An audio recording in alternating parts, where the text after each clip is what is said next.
Hello student, कैसे हैं आप सब लोग। तो आज हम आपके लिए एक और नई हेडिंग लेके आए हैं जिसको आपको बहुत पढ़ने में मज़ा आएगा। बच्चे काफ़ी कंफ्यूज रहते हैं इस वाली हेडिंग में कि सर सस्पेंशन कोलाइडल ये सब क्या है। तो आज हम जानेंगे बेटा कि कोलॉइडल सॉल्यूशन क्या है। इससे पहले हम आपको बता चुके हैं, फिर भी हम आज फिर से बताएंगे सस्पेंशन, कोलॉइडल, हेट्रोजीनियस, होमोजीनियस ये सब क्या होता है। अगर नहीं मालूम है तो मेरे प्रीवियस वाले जो यूट्यूब पे लेक्चर पढ़े हैं आप उनको देख लिए। नहीं समझ में आता मैं फिर से बताऊँ, वैसे भी यहाँ भी बताऊँगा मैं। तो चलिए आज जानते हैं कि जो नेक्स्ट हेडिंग है हमारे पास क्या है, कोलॉइडल सॉल्यूशन क्या है। कोलॉइडल सबसे पहले हम समझते हैं कोलॉइडल होता क्या है। बेटा यहाँ हमने लिखा है what is colloidal solution. Colloidal solution का मतलब वो होता है जो इनसॉल्युबल पार्टिकल्स होते हैं। इनसॉल्युबल पार्टिकल का मतलब जो पार्टिकल्स पूरी तरीके से सॉल्यूशन के अंदर मिक्स नहीं हो पाते। हमने क्या कहा, ये जो हमारा कोलॉइडल है इसका मतलब होता है इनसॉल्युबल इनसॉल्युबल पार्टिकल्स, जो पार्टिकल्स पूरे तरीके से सॉल्यूशन के अंदर मिक्स नहीं हो पाते। मान लिए हमारे पास एक डब्बा है, डब्बे में हमारे पास क्या है, पानी है।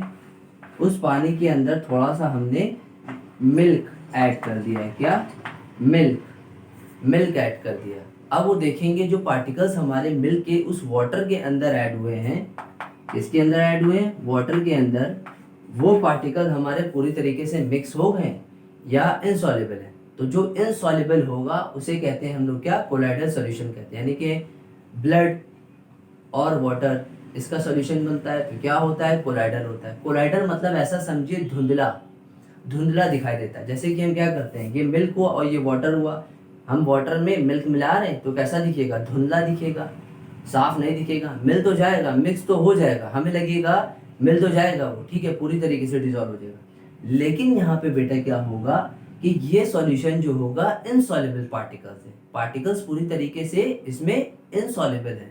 इनसॉल्युबल का मतलब ही यही हुआ कोलाइडल्स, और कोलाइडल्स का मतलब क्या हिंदी में कहेंगे, धुंधला जिसको कहते हैं।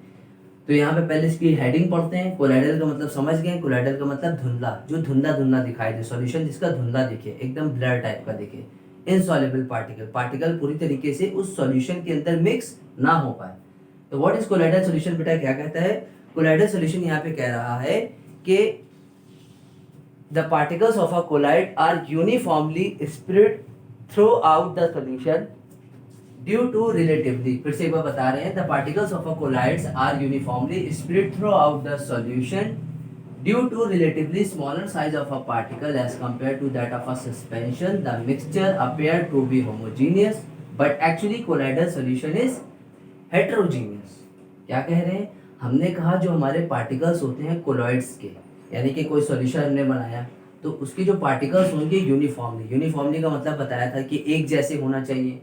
तो उसके जो हमारे होंगे एक जैसे पार्टिकल जो होंगे वो पूरे के पूरे सॉल्यूशन में क्या हो जाएंगे, स्कैटर्ड, स्प्रेड आउट हो जाएंगे, स्प्रेड हो जाएंगे, फैल जाएंगे।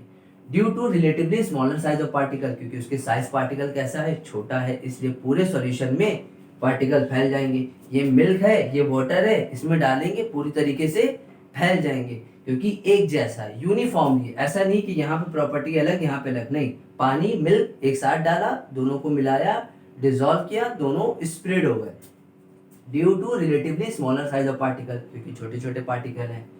The mixture appear to be homogeneous, हमें ऐसा लग रहा है कि ये जो हमारा मिक्सचर बना ये होमोजीनियस है। होमोजीनियस क्या, प्योर, हेट्रोजीनियस इम्प्योर, होमोजीनियस है।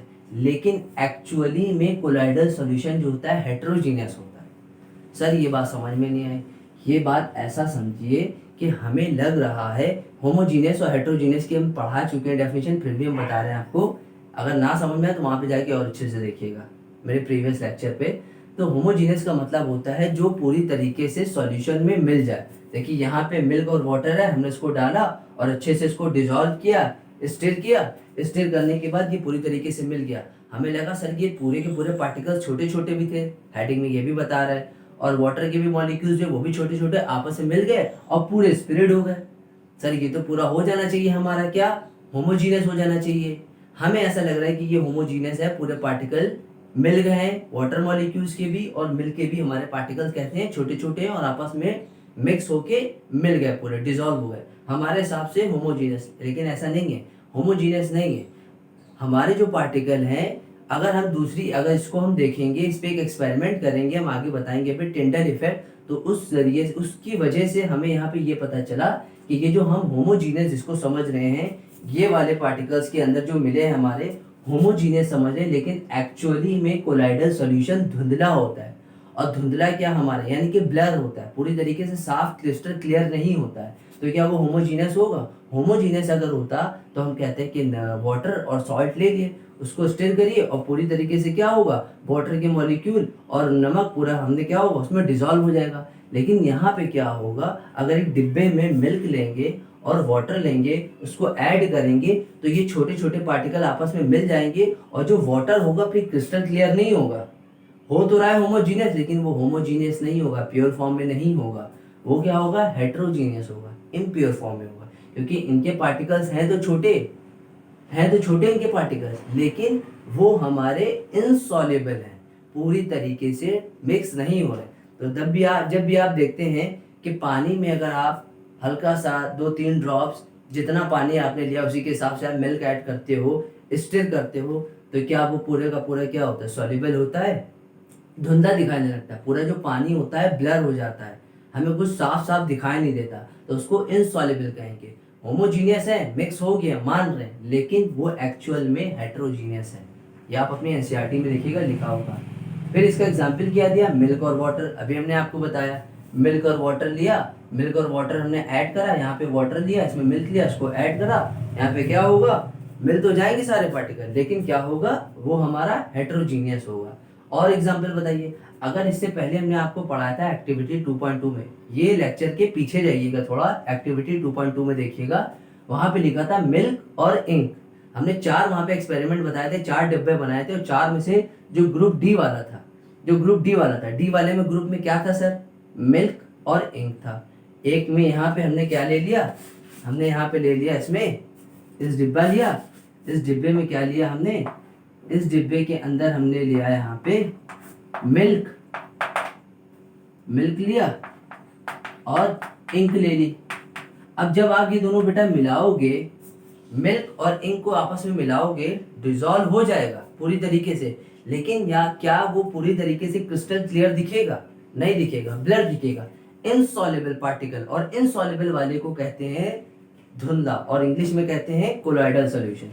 तो यही आपका एग्जाम्पल है आपकी एक्टिविटी 2.2 में, जिस वजह से, और क्या लिखा है, एक पॉइंट हमने और भी लिखा है, वी कैन नॉट सी, क्या लिखा है, we can not see them naked eyes, but these particle easily scattered by beam of visible light. क्या ये जो हमारे पार्टिकल्स मिल रहे हैं, मिल्क वाटर, मिल्क इंक, या इंक मिल्क, कुछ भी मिला रहे हो, क्या ये हम इसको देख सकते हैं? तो उसमें लिखा we can not see them naked eye, अपनी खुली आंखों से हम नहीं देख सकते, but these particle easily scattered, ये स्कैटर्ड हो जाते हैं। क्यों? क्योंकि इनके पार्टिकल का जो साइज है बेटा, हमारे जो साइज होता है, ये याद रखिएगा, ट्रू सॉल्यूशन जो होता है हमारा, ट्रू सॉल्यूशन जो होता है, इसको मैं कहाँ लिखूं, ऐसा समझिए, जो हमारा ट्रू सॉल्यूशन जो होता है बेटा, हमारे पास 2 डिब्बे हैं, मान लिया हमारे पास 2 डिब्बे हैं, एक डिब्बे में हमारे पास सिर्फ वाटर है और एक डिब्बे में हमारा सॉल्यूशन है। किसका सॉल्यूशन है? वाटर का और मिल्क का, या वाटर का या इंक का, कुछ भी ले सकते हैं। तो ये जो बेटा होगा हमारा सिर्फ वाटर वाला सॉल्यूशन, सिर्फ वाटर जो उसमें होगा, ठीक है, तो ये हमारा कहलाएगा ट्रू सॉल्यूशन। क्या कहलाएगा? ट्रू सॉल्यूशन, क्योंकि इसके अंदर एक जैसे पार्टिकल हैं, और इसके पास क्या है हमारा, फॉल्स नहीं कहेंगे, ट्रू सॉल्यूशन होता है, और इसको हम लोग फॉल्स नहीं कहते हैं, इसको हम लोग कहते हैं कोलॉइडल कहते हैं। क्या कहते हैं? कोलॉइडल सॉल्यूशन कहते हैं। क्या कहेंगे? कोलॉइडल सॉल्यूशन कहेंगे। क्यों कहेंगे? क्योंकि कोलॉइडल सॉल्यूशन जो बेटा हमारे होते हैं, उसके पार्टिकल्स का साइज जो होता है हमारा 1 नैनोमीटर से, कितने होते हैं, 1 नैनोमीटर से 1000 नैनोमीटर तक के होते हैं। और ट्रू सॉल्यूशन जो होता है वो कितना होता है, वो होता है लेस देन कितना, 1 नैनोमीटर। इनके पार्टिकल का साइज 1 नैनोमीटर से भी कम होता है, इसलिए इसको हम कहते हैं ट्रू सॉल्यूशन, और इसको कहते हैं क्या, कोलॉइडल सॉल्यूशन कहते हैं। अभी भी नहीं सर समझ में आया, क्या कह रहे हैं? ये कह रहे हैं we can not see them naked eye, हम अपनी खुली आंखों से नहीं देख सकते, but these particle easily scattered, ये पार्टिकल इजिली स्कैटर्ड हो जाते हैं और हमें लगता भी है कि होमोजीनियस है प्योर फॉर्म में, लेकिन एक्चुअल में ये इनसॉल्युबल होते हैं, इसको हम लोग कहते हैं हेट्रोजीनियस पार्टिकल है, जिस वजह से क्या होता है scattered by beam of light, visible light. तो इसकी अगर आप इसको आप सही से अगर जानना है तो इसकी मैं आपको एक एक्सपेरिमेंट करके बता रहा हूँ, और इसी कोलाइडल सॉल्यूशन का एक एक्सपेरिमेंट है जिनका नाम पड़ा टिंडल इफेक्ट। इसको आप नोट करिए, फिर हम आपको बता रहे कि टिंडल इफेक्ट क्या होता है। इसको नोट करिए बेटा जल्दी से आप। देखिए बेटा, यहाँ पे हम टिंडल इफेक्ट आपको बताने जा रहे हैं। ये वाला पोर्शन अभी मत उतारिएगा, जब ये एक्सपेरिमेंट हम समझा देंगे तब ये वाला पोर्शन आपको बहुत अच्छे से समझ में आएगा। एनसीईआरटी में एक साथ लिखा हुआ है, लेकिन हम आपको ये वाला पोर्शन इस एक्सपेरिमेंट के बाद समझाएंगे तो ज़्यादा समझ में आएगा। तो टिंडल इफेक्ट पढ़ते हैं। कोलाइडल सॉल्यूशन हमने पढ़ लिया कि क्या है। अब कोलाइडल सॉल्यूशन को और अच्छे से जानने के लिए हम जानेंगे टिंडल इफेक्ट। कोलाइडल सॉल्यूशन ये याद रखिएगा कि टिंडल इफेक्ट जो होता है वो कोलॉइडल सॉल्यूशन के अलावा किसी सॉल्यूशन में अप्लाई नहीं होता है, ट्रू सॉल्यूशन में नहीं होगा। जिसमें इनसॉल्युबल पार्टिकल्स होंगे उसमें हमारा कोलॉइडल सॉल्यूशन ही अप्लाई होगा, टिंडल इफेक्ट अप्लाई होगा।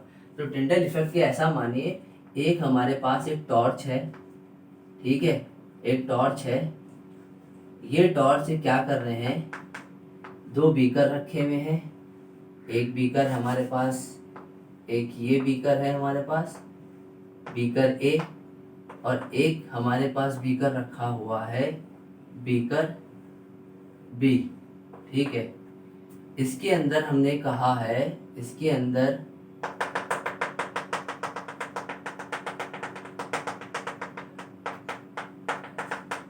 अंदर हमारे पास क्या है, दो सॉल्यूशन है, ठीक है। इसके अंदर क्या है, मिल्क है बेटा, ठीक है, और वाटर है। इसके अंदर क्या है, सिर्फ और सिर्फ वाटर है, या आप NaCl भी ले लो, नमक भी ले लो, ठीक है। NaCl और वाटर है हमारे पास, और इसके अंदर क्या है हमारे पास, एक मिल्क है और एक वाटर है। अब ध्यान से सुनना बेटा, यहाँ पे रखी हुई है, इन्होंने कहा कोलाइडल सॉल्यूशन को ऑब्जर्व किया गया है, ऑब्जर्व किया गया है कौन से इफेक्ट में, टिंडल इफेक्ट। टिंडल इफेक्ट में हम कोलाइडल सॉल्यूशन के अलावा कोई सॉल्यूशन की बात नहीं करते हैं। अगर आप अपनी एनसीईआरटी देखिएगा बेटा तो उसमें लिखा है कि आप जब भी पढ़ोगे क्या कोलाइडल सॉल्यूशन तो उसमें टिंडल इफेक्ट आएगा, क्योंकि इनसॉल्युबल पार्टिकल आपको ज़्यादातर टिंडल इफेक्ट से बताते हैं। और ये याद रखिएगा टिंडल इफेक्ट क्या होता है, तो यहाँ पे ध्यान से सुनिएगा। हमने दो लिए बीकर बेटा, ए और बी, एक में है हमारे पास वाटर NaCl, एक में हमारे पास मिल्क और वाटर है। हमने क्या करा, यहाँ से टॉर्च मारी, इधर से हमने टॉर्च मारी, जैसे टॉर्च मारी तो यहाँ से क्या हुआ हमारे पास, ये रे ऑफ लाइट यहाँ से आई, आने के बाद क्या हुआ, इसमें छोटे छोटे हमारे मिल्क और वाटर के पार्टिकल यहाँ पे थे। इसको अभी ना समझिए, इसको समझिए, इस वाले डिब्बे को। जैसी कि लाइट आई, यहाँ पे लाइट आई, लेकिन यहाँ से इतनी ज़्यादा सही से लाइट नहीं दिखी। क्यों? क्योंकि इसमें वाटर और NaCl है। हमने कहा था कोलाइडल सॉल्यूशन कहाँ दिखेगा, कोलाइडल सॉल्यूशन कैसा होता है, धुंधला होता है। और धुंधले पानी में जब आप टॉर्च मारोगे तो क्या होगा, धुंधले पानी में, धुंधला पानी कैसा, मिल्क और वाटर का सॉल्यूशन बनाया, उसमें टॉर्च मारोगे तो क्या दिखेगा, उसमें ऐसा दिखेगा कि पूरा का पूरा पानी और एक पूरी की पूरी रे ऑफ लाइट दिखेगी, एक बीम ऑफ लाइट दिखेगी। तो यहाँ पे हमने देखा छोटे छोटे पार्टिकल मिल के हैं, क्योंकि मिल के पार्टिकल जो होते हैं बेटा हमारे कैसे होते हैं, 1 नैनोमीटर से 1000 नैनोमीटर के बराबर होते हैं, इतने बड़े होते हैं। अब बड़े बड़े पार्टिकल्स हैं यहाँ पे।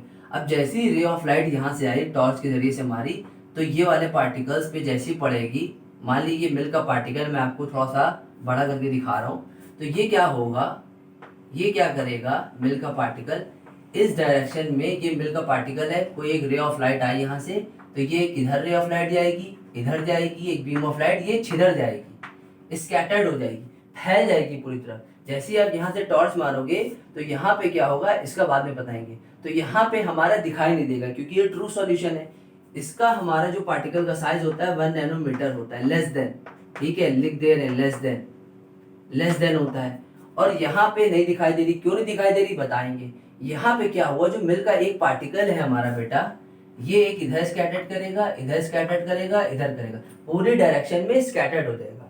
पूरी डायरेक्शन में जब स्कैटर्ड हो जाएगा तो यहाँ पे क्या होगा कि एक पूरा का पूरा एक पार्टिकल जो होगा छोटा सा, फिर जब इधर ऊपर ऊपर जाएगा स्कैटर्ड करेगा, नीचे करेगा, तो ये अपने से आगे वाले जो पार्टिकल होगा उसके ऊपर लाइट पड़ेगी, फिर क्या होगा इधर वाला लाइट पड़ेगी। तो ऐसे करते करते करते करते बेटा एक स्ट्रेट रे ऑफ लाइन बना लेंगे। एक स्ट्रेट लाइन बना लेता है, क्या बना लेता है, एक स्ट्रेट लाइन बना लेगा। और एक जब स्ट्रेट लाइन बेटा बना लेगा यहाँ पे यूं करके, तो हमें कोलाइडल वाला जो सॉल्यूशन है, ये कौन सा सॉल्यूशन है, कोलाइडल। कोलाइडल का मतलब जिसमें मिल्क और वाटर होता है। तो यहाँ पे हमें रे ऑफ लाइट दिखने लगेगी धीमे धीमे। तो रे ऑफ लाइट इसमें क्यों दिखने लगी सर, क्योंकि इसलिए दिखने लगी क्योंकि इनका पार्टिकल जो बेटा है तो हमारे कितना 1 नैनोमीटर से 1000 नैनोमीटर छोटे छोटे पार्टिकल यहाँ पे है। लेकिन यहाँ पे क्या हो रहा है, ये इनसॉल्युबल पार्टिकल। इनसॉल्युबल पार्टिकल क्यों है, इस वजह से है, मिल्क का पार्टिकल जैसे ही एक पार्टिकल पे टकराएगा तो ये वाला पार्टिकल आगे वाले पार्टिकल पे पड़ेगा, और वो आगे वाला पड़ेगा, और वो उसके बगल वाला, और उसके ऊपर पड़ेगा पार्टिकल का, स्कैटर्ड करेगी रे ऑफ लाइट। तो ऐसे करते करते क्या होगा कि एक हमारा पार्टिकल दूसरे वाले पार्टिकल को पास करेगा लाइट, दूसरा वाला तीसरे को करेगा, और तीसरा वाला चौथे को करेगा।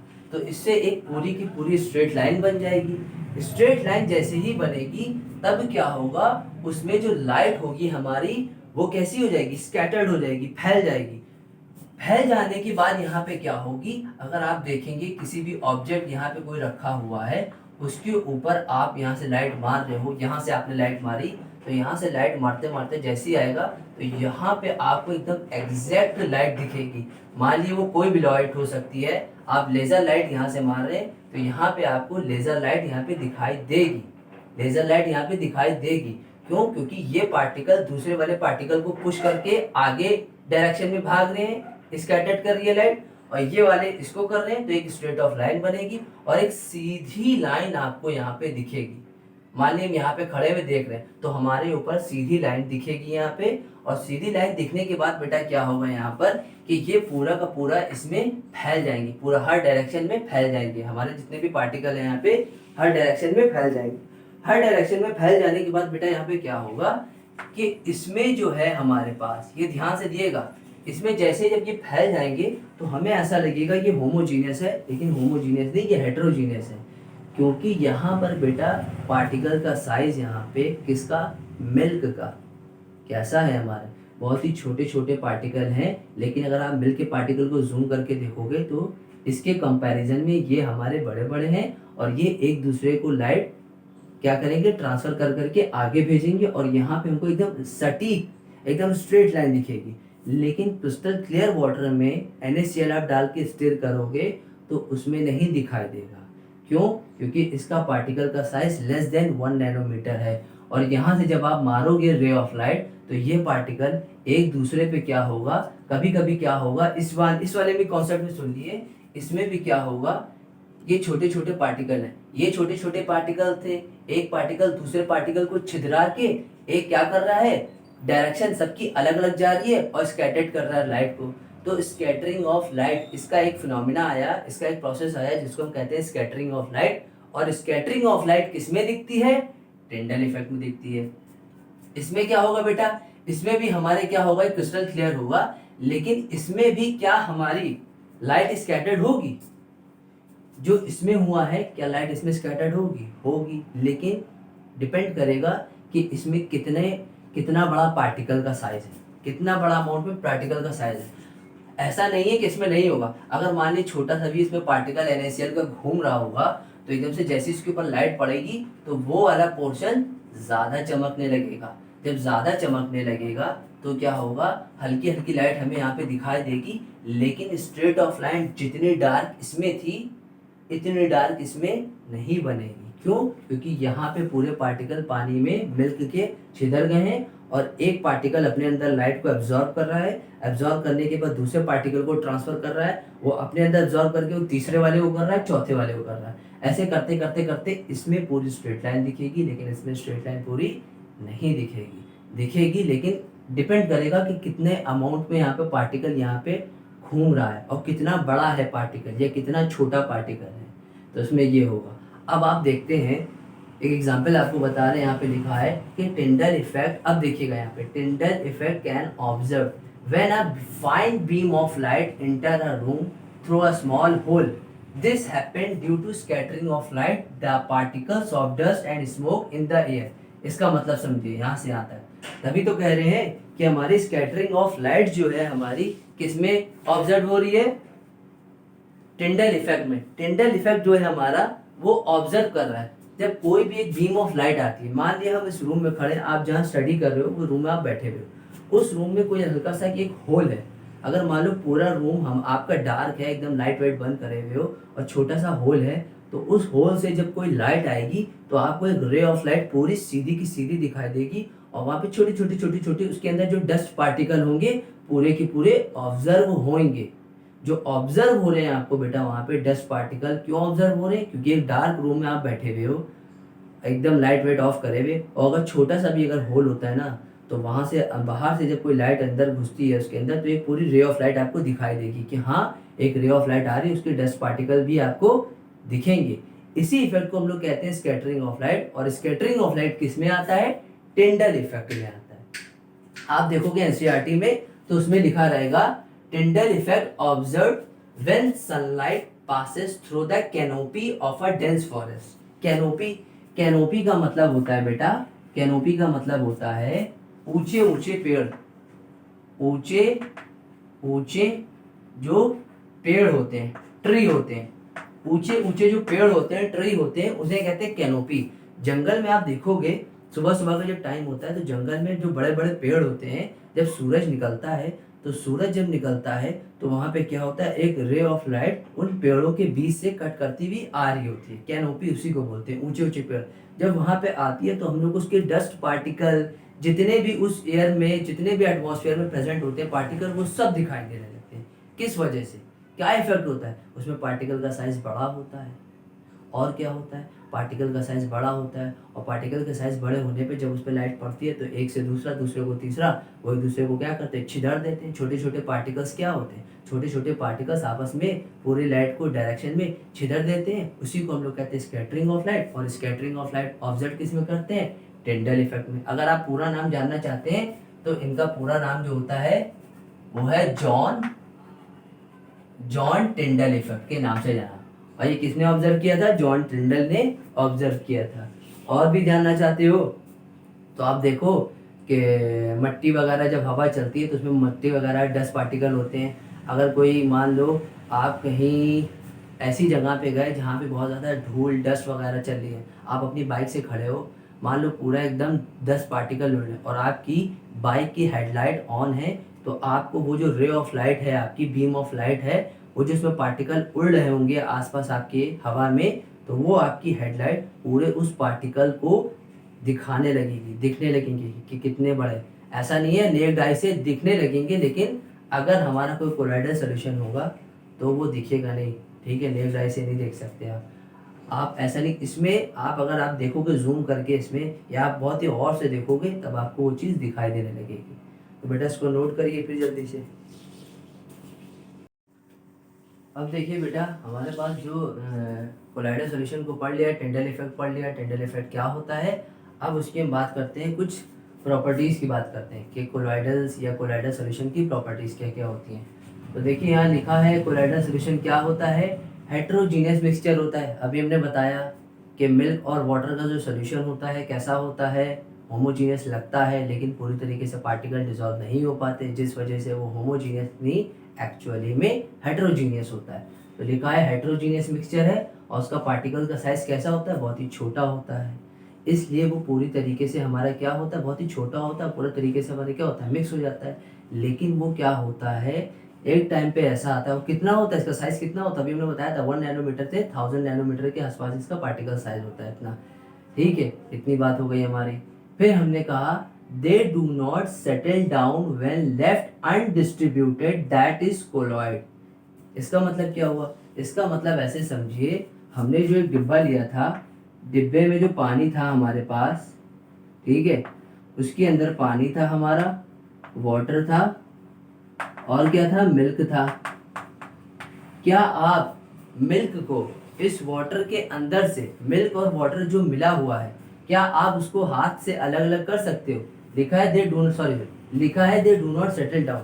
जो यहाँ पे मिल्क और वाटर है, मिल्क और वाटर आपस में मिलने के बाद नीचे क्या ऐसा होगा कि मिल्क नीचे बैठ जाएगा और वाटर के पार्टिकल ऊपर रहेंगे? नहीं, ऐसा नहीं होगा। दोनों ही पार्टिकल हल्का है यहाँ पे, मिल्क और वाटर दोनों ही पार्टिकल हल्का है। वैसे देखा जाए तो वाटर का पार्टिकल हमारा हल्का होता है और मिल्क का ज़्यादा भारी होता है, लेकिन अब यहाँ पे वो थ्योरी नहीं है। यहाँ पे क्या है, दोनों ही हमारे कैसे हैं, प्योर फॉर्म में है। और प्योर फॉर्म में जब मिलाया तो they do not settle down when left undistributed, that is collide.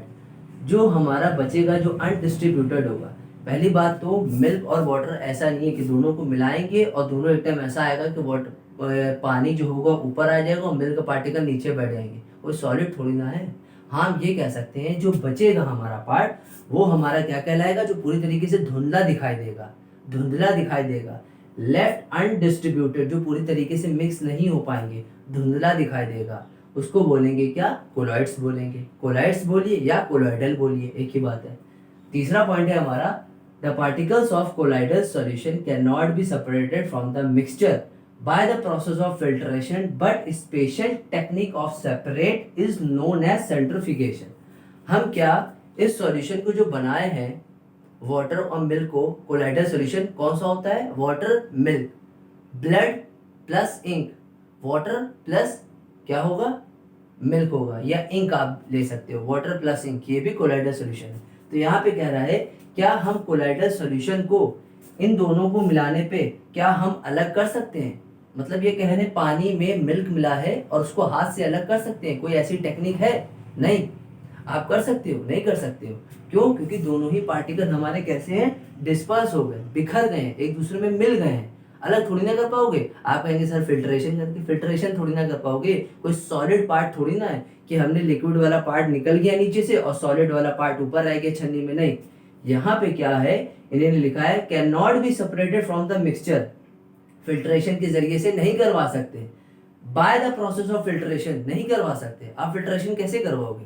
Filtration में तो फिल्ट्रेशन में तो ऐसा मानते हैं कि फिल्ट्रेशन तब होता है जब एक लिक्विड हो और एक सॉलिड हो, तब हमारा होता है, हम उसको करवा सकते हैं। अगर आप वाटर और क्रिस्टल शुगर लेके सॉल्यूशन बनाएंगे और पूरी तरीके से मान लिया वो डिजॉल्व ना हो, नीचे बैठ जाए, तो आप पानी छानोगे और जो क्रिस्टल होंगे हमारे वाटर के वो ऊपर आ जाएंगे। ऐसे फिल्ट्रेशन करवा सकते हैं। लेकिन ये दोनों तो भैया कोलाइडल सॉल्यूशन है, दोनों आपस में एक दूसरे में डिस्पर्स हो गए, बिखर गए, मिल गए, स्कैटर्ड हो गए, पूरी तरीके से हमारे क्या हो गए, पूरे डिफ्यूज हो गए एक दूसरे में। इसको अलग थोड़ी ना कर सकते। हाँ, इसको अलग करने का एक और तरीका आता है, तो इन्होंने कहा बट स्पेशल टेक्निक होती है इसको अलग करने की, उसको बोलते हैं सेंट्रीफ्यूगेशन बोलते हैं। क्या बोलते हैं उसको? सेंट्रीफ्यूगेशन बोलते हैं। सेंट्रीफ्यूगेशन क्या होता है बेटा?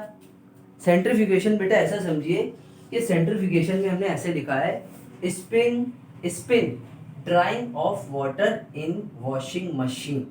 आप देखते होंगे, अगर आपने अभी नहीं देखा होगा, आपको सेंट्रीफ्यूगेशन के बारे में भी नहीं मालूम हुआ होगा कि सेंट्रीफ्यूगेशन में बेटा अभी आप लोग नहीं इतना जानते होंगे कि सेंट्रीफ्यूगेशन होता है क्या। आपने अपने घर में, आपके घर में वॉशिंग मशीन तो होगी।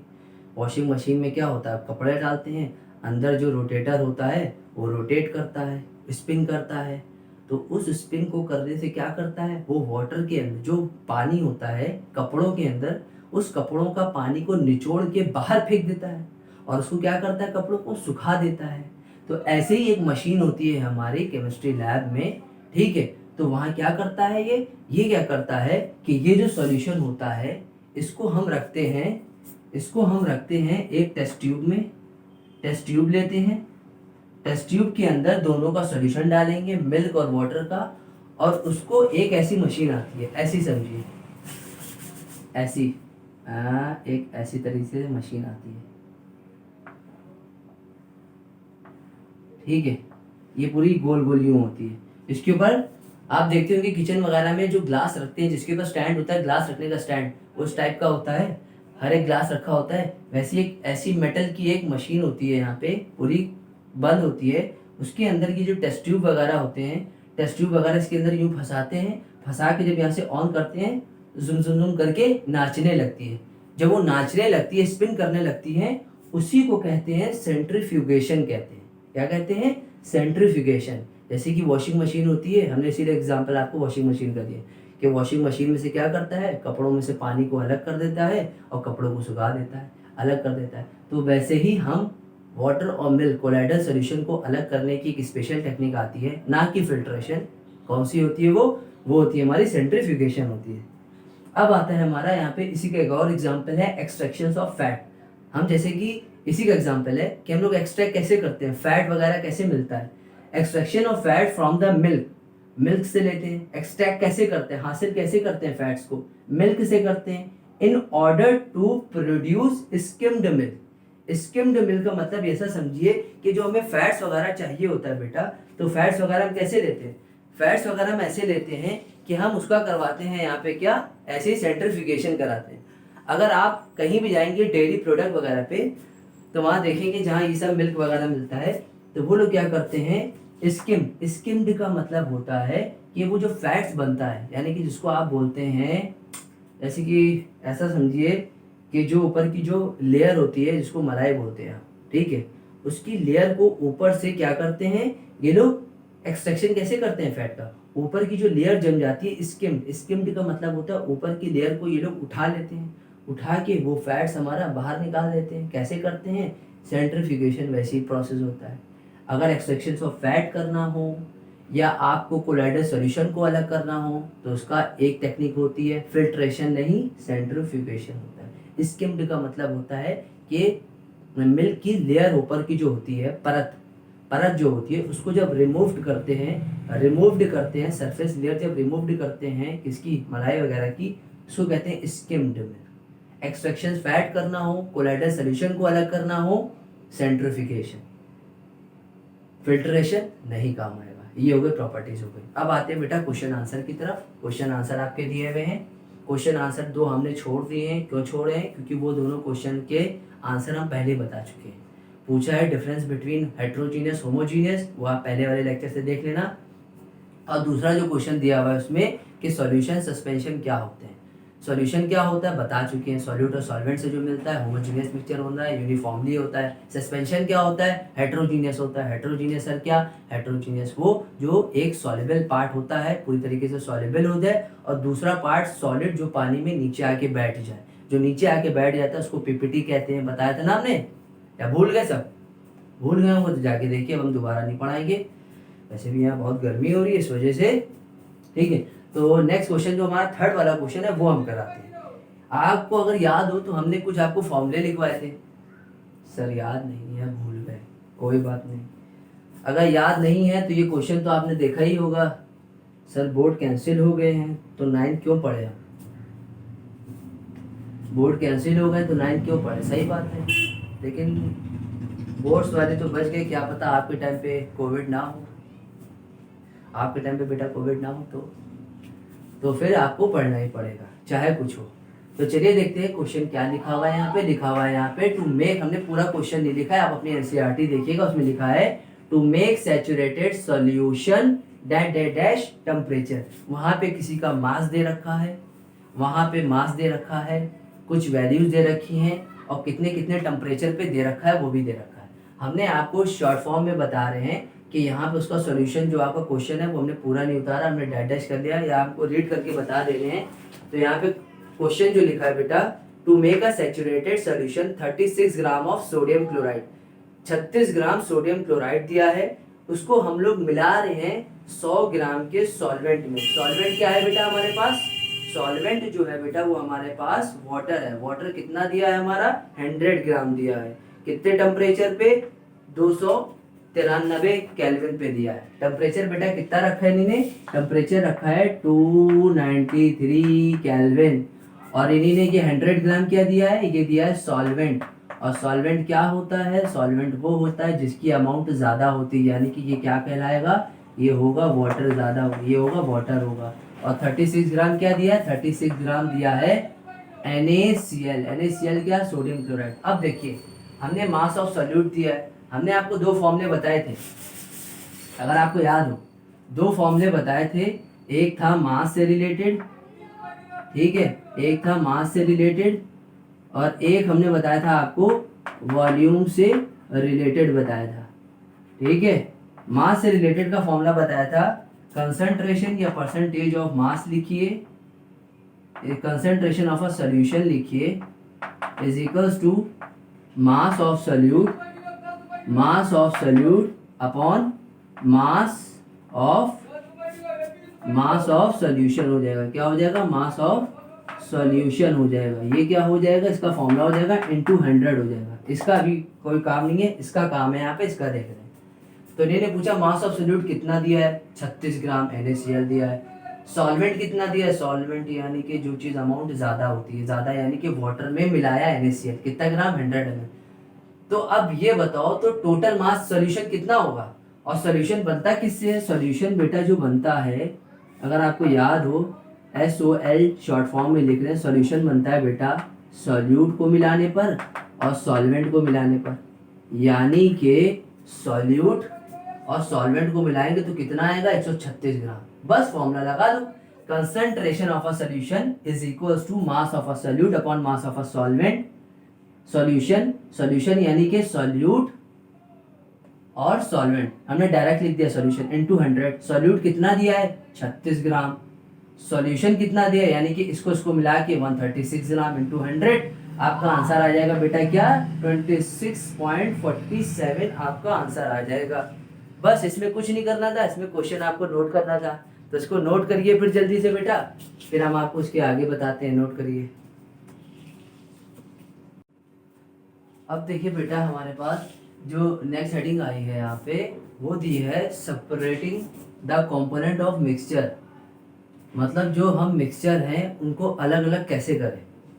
जो मिक्सचर हमारे पास है, किसी भी चीज़ का मिक्सचर हो सकता है, वाटर हो सकता है, इंक हो सकती है, वाटर प्लस इंक हो सकती है, शुगर प्लस इंक हो सकती है, NaCl प्लस वाटर हो सकता है, कुछ भी हो सकता है। ये सब मिक्सचर है। मिक्सचर क्या होता है? सॉल्यूशन। सॉल्यूशन क्या होता है? Mixture. Both are same thing. तो इनको अलग करना है। कैसे करेंगे? पहले तो हम डेफिनेशन सुन लेते हैं, क्या लिखी हुई है यहाँ पे। लिखा है there are the different method, ढेर सारे मेथड होते हैं अलग करने के। There are the different methods of separation are used to get individual component from the mixture. कह रहे हैं हमारे पास डिफरेंट मेथड होते हैं और हर अलग अलग मेथड के लिए, हर अलग अलग कंपोनेंट को अलग अलग करने के लिए डिफरेंट मेथड होते हैं। यानी कि हमारे पास किसी भी चीज़ का मिक्सचर है, उस मिक्सचर को अलग अलग करने के लिए डिफरेंट टेक्निक होती है, डिफरेंट मेथड होते हैं। कुछ मिक्सचर, कुछ सॉल्यूशन या मिक्सचर कह दिए, कुछ मिक्सचर को हम अलग करते हैं बाय दी फिल्ट्रेशन से, कुछ मिक्सचर को हम अलग करते हैं बाय दी इवेपोरेशन से। और ये वाला मैंने आपको इसलिए बताया, आपकी में नहीं है फिर भी मैं बता देता हूँ, NCERT में नहीं है, क्रिस्टलाइजेशन से। तो हमने यहाँ पे 3 मेथड लिए हैं जिसमें से मिक्सचर को अलग अलग कैसे करते हैं।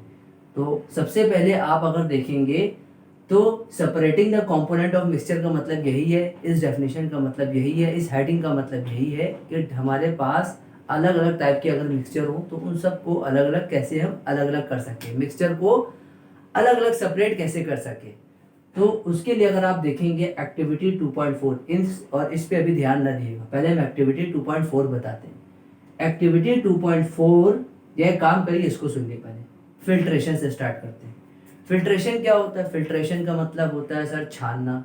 छानना यानी कि जैसे कि चाय छानते हैं, पत्ती रह जाती है, जो पत्ती रह जाती है वो लेफ्ट पार्ट होता है, वो उसको बोलते हैं हम लोग क्या, पीपीटी बोलते थे, सॉल्युबल पार्ट, फिल्ट्रेशन। तो फिल्ट्रेशन में क्या होता है, फिल्ट्रेशन का प्रोसेस जो होता है, देखिए इस टाइप का मेथड होता है। ये बेटा देखिएगा यहाँ पे, ये हमारे पास जो है ये आयरन स्टैंड है, ये आयरन स्टैंड है, ये हमारा बीकर है, ये क्या है, बीकर। ये हमारा आयरन स्टैंड है और ये हमारा बीकर है, और यहाँ पार्टी हो रही है, नहीं, ये हमारा आयरन स्टैंड है, ये हमारा बीकर है, और यहाँ पे लगा है एक फनिल। क्या लगा है? फनिल। इसको बोलते हैं बेटा फनिल बोलते हैं, FUNNEL, फनिल। फनिल जो होता है इसको, जिसको बोलते हैं हिंदी में आप लोग कीप बोलते हैं। इस पे क्या लेंगे, एक फिल्टर पेपर लेंगे, फिल्टर पेपर लिया, फिल्टर पेपर को हम यहाँ से यूं कट करके मोड़ देंगे, ऐसे देखिए यहाँ पे, ये फिल्टर पेपर लेंगे, फिल्टर पेपर को बीच से इसको फोल्ड करेंगे, फिर जितना फोल्ड होगा ये बचेगा, फिर इसको हम बीच से और मोड़ देंगे। जब इसको बीच से मोड़ देंगे तो इसको जब खोलेंगे तो एक फनिल का ऐसा शेप ले लेगा, और उस फिल्टर पेपर को उठा के ऐसा शेप ले लेगा, ऐसा फिल्टर पेपर ऐसा हो जाएगा, कुछ ऐसा ऐसा हो जाएगा। इस फिल्टर पेपर को उठा के इसके अंदर रख देंगे। फिल्टर पेपर छानने के काम आता है, इसको रख देंगे। अब हम यहाँ पे क्या करेंगे, फिल्ट्रेशन में किसी भी चीज का सॉल्यूशन होगा, किसी भी चीज का सॉल्यूशन होगा, मान ली इसके अंदर सॉल्यूशन हमने लिया वाटर का और किसका लिया, शुगर के क्रिस्टल का, शुगर क्रिस्टल का लिया। अब शुगर क्रिस्टल एक डिब्बे में हमारे पास है, एक डिब्बे में हमारे पास है, उस डिब्बे को हमने उठाया और शुगर और वाटर मिला हुआ है, उसको हमने यहाँ से छानना चालू करा, इसके अंदर डाला तो धीमे धीमे धीमे धीमे धीमे वाटर नीचे आने लगा और जो शुगर के क्रिस्टल थे वो इसके अंदर कलेक्ट हो गए। तो ये एक प्रोसेस होता है, इसको हम लोग बेटा कहते हैं फिल्ट्रेशन कहते हैं। क्या कहते हैं, फिल्ट्रेशन कहते हैं। अब नेक्स्ट जो आता है आपके पास वो आपकी एक्टिविटी 2.4 में दिया है, उसमें लिखा है how can we obtain dye colour वगैरह, इसमें दिया है ब्लू इंक वगैरह कलर दिया, इसमें ध्यान न दिए, इस पे दिए। इवेपोरेशन, इवेपोरेशन का मतलब हम आपको बता चुके हैं, किसी चीज को हीट करेंगे तो उससे वो चीज इवेपोरेट होके भाप बन के एटमॉस्फेयर में चला जाएगा। कैसे होगा इवेपोरेशन का बेटा, ये पूरा सेटअप होता है। ये एक बीकर लेंगे, नीचे होगा बंसन बर्नर जिससे आग लगाएंगे नीचे से। हमने लिया बीकर, बीकर के अंदर डाला, क्या डाला, वाटर डाला, और इसके ऊपर एक कटोरी यानी कि वॉच गिलास ऐसा होता है, ऐसा कटोरी टाइप का होता है ऐसा, ठीक है। इसके ऊपर हमने डाल दिया इंक, कुछ बूंदे इंक की डाल दी। अब वो कोई भी इंक ले लिया, ब्लैक ले लिया, रेड ले लिया, जो भी आपको पसंद हो। इस कटोरी को उठा के इस बीकर के ऊपर रखा, वॉच गिलास, इसके अंदर पानी भर दिया था पहले से, ठीक है। और इंक के अंदर मिक्सचर किसका होता है, इंक के अंदर मिक्सचर होता है पानी का, और इंक होता ही है, इंक तो है और पानी भी मिला होता है। बीकर लिया, ये वॉच गिलास उठाया, इस वॉच गिलास के ऊपर 2-3 बूंदे ड्रॉप की डाली, किसकी ड्रॉप की डाली, इंक की, चाहे वो रेड ब्लू जो भी ले लिए, इसके ऊपर रखा, नीचे से आग दी। अब जैसी आग देंगे बेटा यहाँ से तो धीमे धीमे क्या होगा, और जो हम इसको हीट देंगे, डायरेक्टली नहीं दे रहे हम, ये वॉच गिलास को हीट डायरेक्टली नहीं दे रहे, इनडायरेक्टली दे रहे हैं। अगर हम देना चाहते तो हम ये बंसन बर्नर डायरेक्ट यहाँ पे हीट कर सकते थे, लेकिन नहीं, इसको हम इनडायरेक्टली हीट करेंगे। इनडायरेक्टली हीट करते करते करते क्या हुआ, इसके वेपर जो थे हमारे, वाटर जो था और इंक जो था, इंक और वाटर जो था, इंक, देखिए इंक क्या होता है, इंक जो होता है बेटा मिक्सचर होता है। किसका मिक्सचर होता है, वाटर होता है और इंक तो होता ही होता है उसके अंदर। भैया इंक डालना है तो इनके अंदर पानी भी होगा, तो इसके अंदर इंक और वाटर जो होगा, जैसे आप इनडायरेक्टली हीट करोगे तो यहाँ से ये गर्म होने के बाद इसके ऊपर वॉच ग्लास के अंदर लगेगा, जबकि धीमे धीमे वॉच ग्लास भी गर्म होने लगेगा। जब वॉच ग्लास गर्म होने लगेगा तो धीमे धीमे इसके अंदर जो हमारा इंक होगा, इंक क्या होता है, इंक का पार्टिकल वाटर के पार्टिकल से बहुत हल्का होता है। जो इंक होगा वो हमारा होता है वॉलेटाइल। क्या होता है, वॉलेटाइल। क्या होता है, वॉलेटाइल। वॉलेटाइल मतलब जो जल्दी से इवेपोरेट हो जाए, भाप बन जाए। जो जल्दी से भाप बनेगा, हमने इसके अंदर क्या डाला था, वॉच गिलास के अंदर इंक और वाटर था। इंक और वाटर यानी कि भैया इंक लिया है तो इंक के अंदर वाटर तो होएगा, मिक्सचर होता है इंक जब भी बनती है। तो इसके अंदर क्या होगा, जैसे इसको हीट करेंगे तो इसके अंदर जो हमारी इंक होगी वो वॉलेटाइल नेचर में होती है। वॉलेटाइल का मतलब होता है जो भाप बन के उड़ जाए। तो जैसे ही ज्यादा हीट करेंगे, करते क्या करेंगे, अंदर जो हमारी इंक होगी वो वॉलेटाइल होगी, वो भाप बन के उड़ जाएगी। और जो हमारा क्या होगा, जो हमारा वाटर होगा और जो इंक होगी, यहाँ पे क्या होगा, एक पार्ट हमारा जो इंक होता है वो वॉलेटाइल होता है, और जो नॉन वॉलेटाइल पार्ट होगा, जो बच जाएगा, वो नॉन वॉलेटाइल पार्ट उसको बोलते हैं। तो यहाँ पे क्या होगा, ये भाप बन के जैसे इसको हीट करेंगे, बीकर में से वॉच गिलास के ऊपर हीट लगेगी, इसके पार्टिकल आपस में वाइब्रेट होंगे क्योंकि भैया नीचे से हीट आ रही है। एकदम से वाइब्रेट होने के बाद क्या होंगे, धीमे धीमे सरफेस एरिया पे क्या होगा, धीमे धीमे इवेपोरेट होने लगेंगी। अंदर नीचे वाले मॉलिक्यूल्स की काइनेटिक एनर्जी ज़्यादा होगी। जैसे यहाँ पे क्या होगा, नीचे वाले मॉलिक्यूल्स को ज़्यादा हीट करते करते करते एक मॉलिक्यूल दूसरे मॉलिक्यूल को पास करेगा, हीट करते करते करते ऊपर आएगा और सरफेस के ऊपर आके एकदम से ये इवेपोरेट हो जाएंगे। जब ये इवेपोरेट हो जाएंगे तो यहाँ पे हमारा जो लेफ्ट पार्ट यानी कि बचा हुआ पार्ट जो बनेगा वो हमें मिल जाएगा। इंक वाला पार्ट वोलेटाइल था, वो इवेपोरेट होके चला गया और जो पार्ट बचा होगा वो हमें मिल जाएगा। अब वो हमने इंक का एग्जाम्पल लिया तो इंक का बता दिया। अब आप कोई भी अगर आप देखोगे इवेपोरेशन सबसे अच्छा एग्जाम्पल बेहतरीन आप देखते हो कि समुंदर वगैरह से लोग सॉल्ट नमक कैसे निकालते हैं।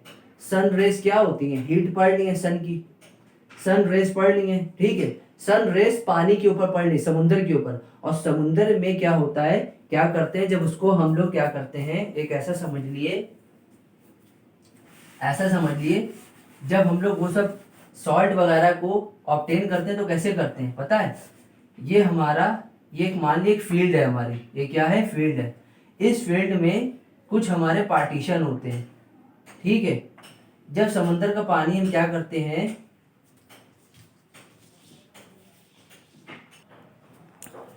कोई बात नहीं बेटा, लाइट चली गई थी, चलिए फिर से समझते हैं जल्दी जल्दी। इस फील्ड में ये फील्ड है, इसका हमने पार्टीशन कर दिया। पार्टीशन करने के बाद जो हमारा सी वाटर होता है इसके अंदर कलेक्ट करते हैं। जब इसके ऊपर रेस पड़ती हैं तो धीमे धीमे उस पानी को इवेपोरेट करता है और बचा हुआ जो सॉल्ट होता है वो उसके अंदर रह जाता है। ये भी इवेपोरेशन का एक टेक्निक है। अब लास्ट हम देखते हैं क्रिस्टलाइजेशन। क्रिस्टलाइजेशन क्या होता है, the process of cooling hot concentrated solution of a substances to obtain its crystal form. देखिए ये हमारे पास एक डब्बा है, इसके अंदर हमने CuSO4 का सॉल्यूशन लिया। CuSO4 copper sulphate. Copper sulphate कैसा होता है, ब्लू कलर का होता है। क्यों, किस वजह से ब्लू होता है, कॉपर की वजह से ब्लू कलर आता है। इसके अंदर कॉपर सल्फेट हमने लिया, इसको नीचे से हमने हीट करा। हीट करेंगे तो एक टाइम पे क्या होगा, हमारा वाटर जो होगा वो इवेपोरेट होके चला जाएगा, ये ठीक है, वो इवेपोरेट होके चला जाएगा।